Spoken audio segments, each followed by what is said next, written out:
Although there were many people in the United States who did not support this nation's entry into the war, American sentiment favored Great Britain during the early years of the conflict. However, President Woodrow Wilson was reelected on his platform of remaining neutral.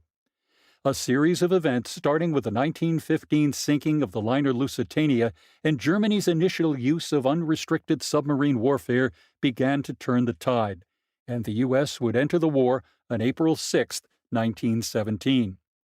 Germany had actually pulled back from its commitment to unrestricted submarine warfare in 1916, but it was decided that the U.S. would benefit from an up-close look at the sophistication of Germany's undersea weaponry.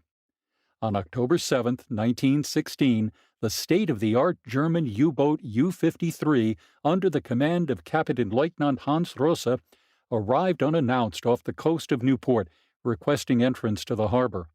Following the rules of neutrality, a foreign vessel is allowed to briefly rest and refuel within a neutral country's port. Word was flashed to Washington, and Rosse was given permission. The ultra-modern U-53, represented by this handsome model, entered the harbor under escort and anchored in sight of the War College. Rosse was escorted ashore while his crew, dressed in their finest uniforms, remained aboard the submarine, playing music from their Victrola and chatting with people, including reporters who came alongside. Rosse was taken to meet Admiral Austin Knight, president of the War College. The meeting was stiff, formal, and brief. When asked why he came to Newport, Rosse, who spoke fluent English, said he just wanted to deliver greetings. Always in the presence of an American officer, Rosse was then taken to the flagship of the Newport-based Atlantic Destroyer Force, where he met a more cordial Admiral Albert Gleaves, who apologized for not offering Rosse a drink, since Secretary of the Navy Josephus Daniels had recently forbid alcohol aboard American naval vessels. Here's where the story gets to the heart of the visit. Rosse invited Gleaves and other officers aboard the U-53. Included were naval intelligence officers who got a first-hand look at the powerful engines, advanced radio equipment, and weapons of the German U-boat, all in the hands of an obviously well-trained crew.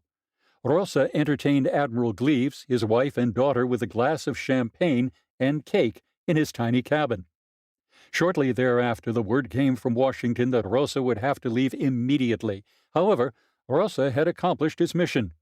He had handed a letter for the German ambassador to a reporter who had come alongside the submarine, and during his brief time ashore, again always in sight of American officers, he had obtained copies of the local newspapers that contained shipping news. Remember, we were neutral and there was no reason to censor such information. Despite many popular stories that arose over the years, no U-53 crewman ever went ashore in Newport other than Captain Leutnant Rosse, and he was always escorted by an American naval officer. Rosse left Newport at sunset and submerged off the coast of Rhode Island. The next morning, in the main shipping channels in international waters off Nantucket, U-53 would quickly and efficiently sink 5 merchant vessels. Following the rules of restricted submarine warfare, the German submariners sank only ships not flying under American flags and only after confirming war supplies were being carried. The crew and passengers of each vessel were safely evacuated before the ships were torpedoed and sunk. Receiving distress signals, American destroyers raced to the scene to rescue the crews and passengers and return them safely to Newport, but could not interfere with the attack due to rules of neutrality.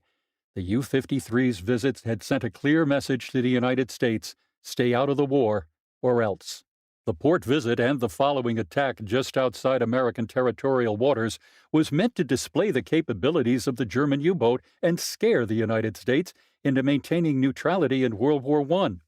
Ironically, the United States later entered the war due in part to Germany's renewed use of unrestricted submarine warfare and surprise submarine attacks.